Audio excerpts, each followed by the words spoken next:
Hello guys, तो weekly current affairs वाले video में दिसंबर मंथ के दूसरे वाले हफ्ते का ये हमारा पहला वाला पार्ट है। तो चलिए इसको बिना टाइम वेस्ट करे स्टार्ट करते हैं।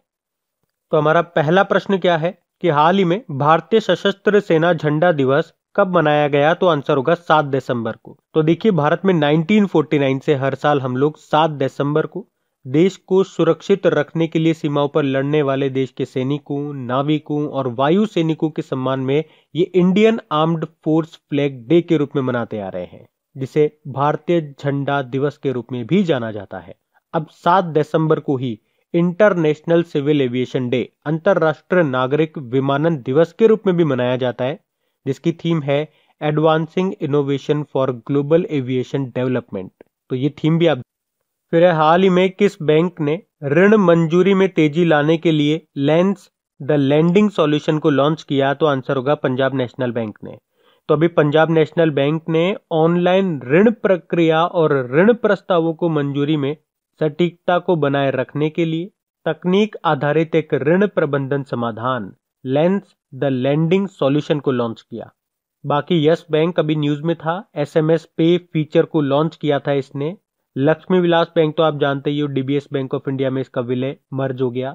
और एचडीएफसी बैंक 8 लाख करोड़ के मार्केट कैप को पार करने वाला पहला बैंक बन गया। अच्छा, पंजाब नेशनल बैंक का हेडक्वार्टर है कहाँ पे? नई दिल्ली में, और इसके सीईओ हैं एसएस मल्लिकार्जुन राव। फिर एक कौन सा देश 2021 में फीफा क्लब विश्व कप की मेजबानी करेगा? तो आंसर होगा कतर और जापान। एक्चुअली में एक ही साल में 2 क्लब विश्व कप होंगे, जिसमें कतर तो 1 फरवरी से लेकर 11 फरवरी 2021 के बीच में एक क्लब को होस्ट करेगा, और फिर दिसंबर 2021 में जापान एक और क्लब विश्व कप की मेजबानी करेगा। अच्छा, फीफा की फुल फॉर्म होती है फेडरेशन इंटरनेशनल दे फुटबॉल एसोसिएशन। इसका स्थापना हुआ था 1904 में। ज्यूरिख स्विट्जरलैंड में हेडक्वार्टर मिलेगा और अध्यक्ष हैं गियानी इन्फेनिटो। और अभी फुटबॉल के एक महान खिलाड़ी डिएगो माराडोना, इनका निधन हो गया था, ये भी ध्यान रखो।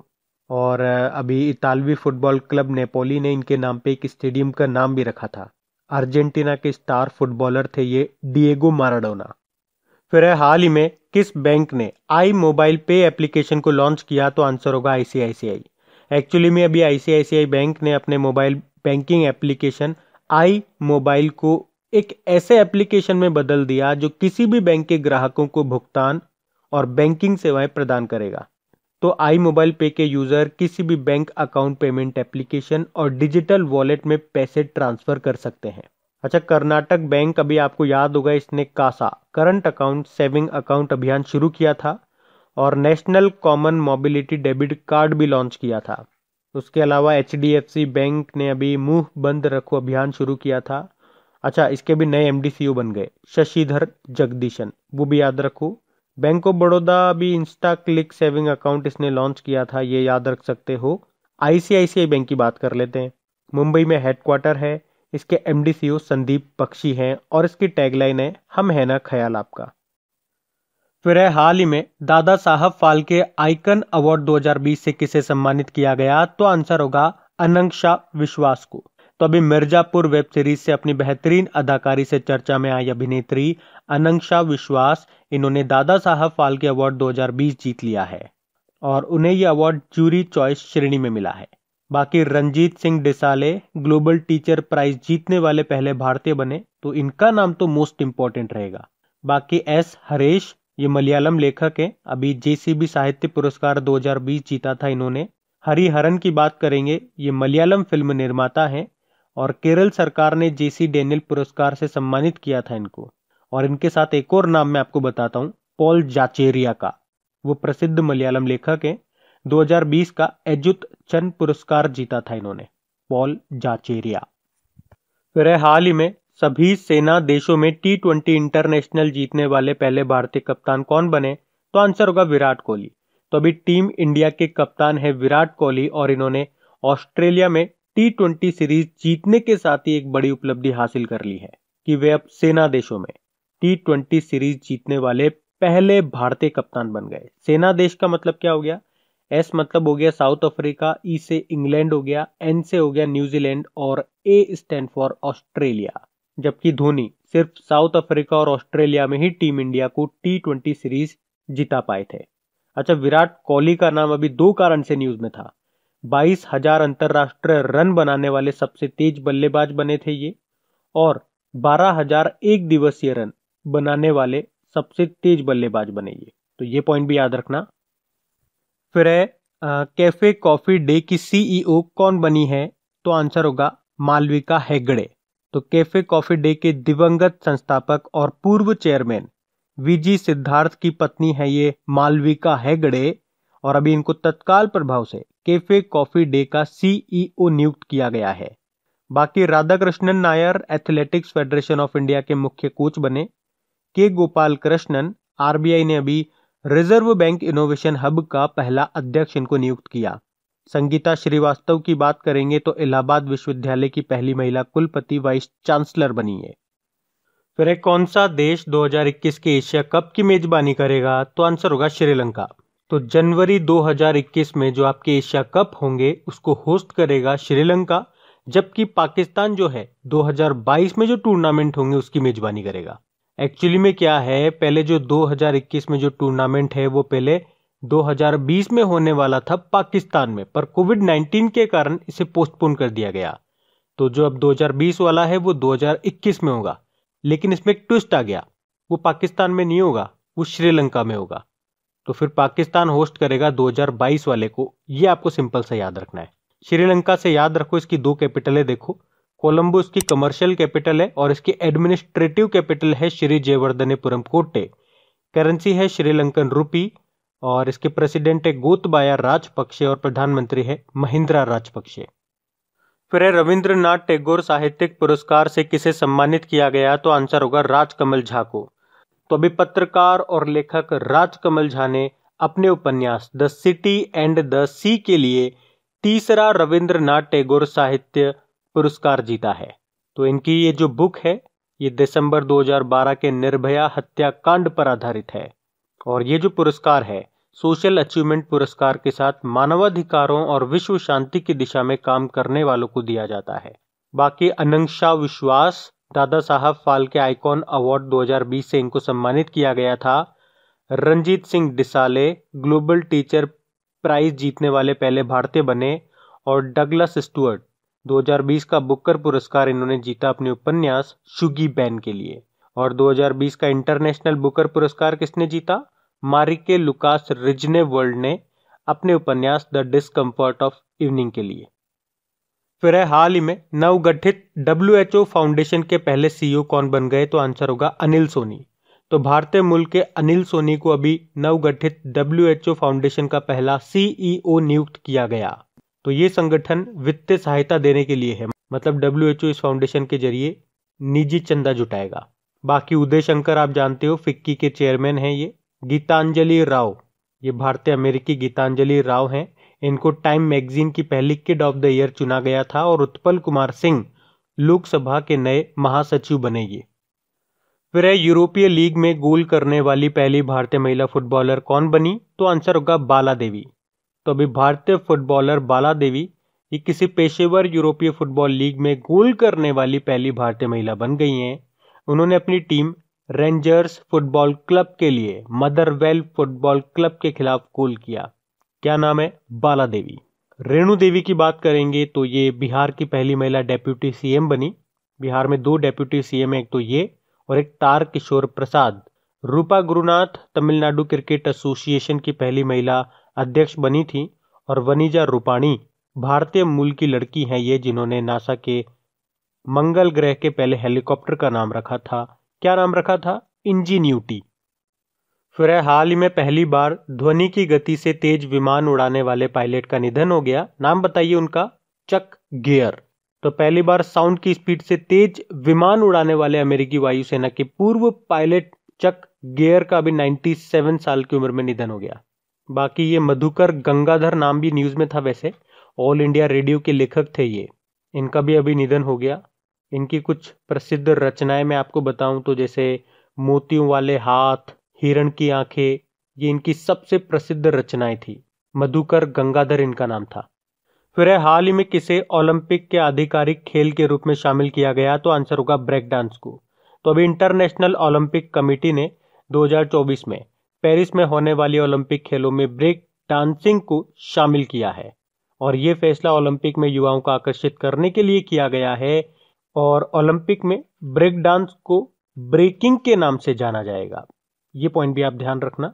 अच्छा, इसके अलावा आपको याद होगा अभी कुछ समय पहले हमने पढ़ा था कि स्केट बोर्डिंग, स्पोर्ट क्लाइंबिंग और सर्फिंग जैसे नए खेलों को 2021 के टोक्यो ओलंपिक में शामिल किया गया था।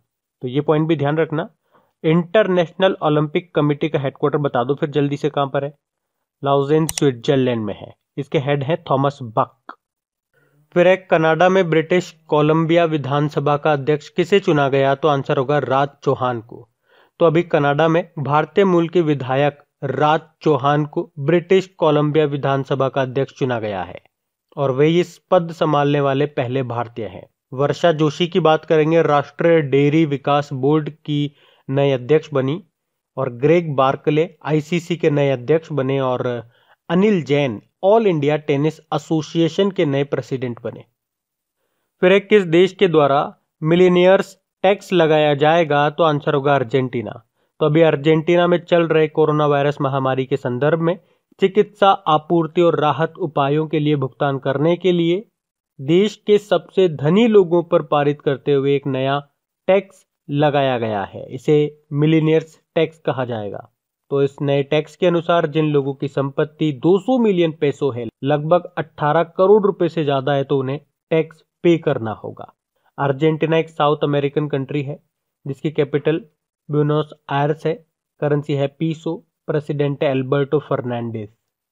फिर है हाल ही में जारी जलवायु परिवर्तन प्रदर्शन सूचकांक यानी कि क्लाइमेट चेंज परफॉर्मेंस इंडेक्स 2021 में भारत किस स्थान पे रहा? आंसर होगा 10वें स्थान पे।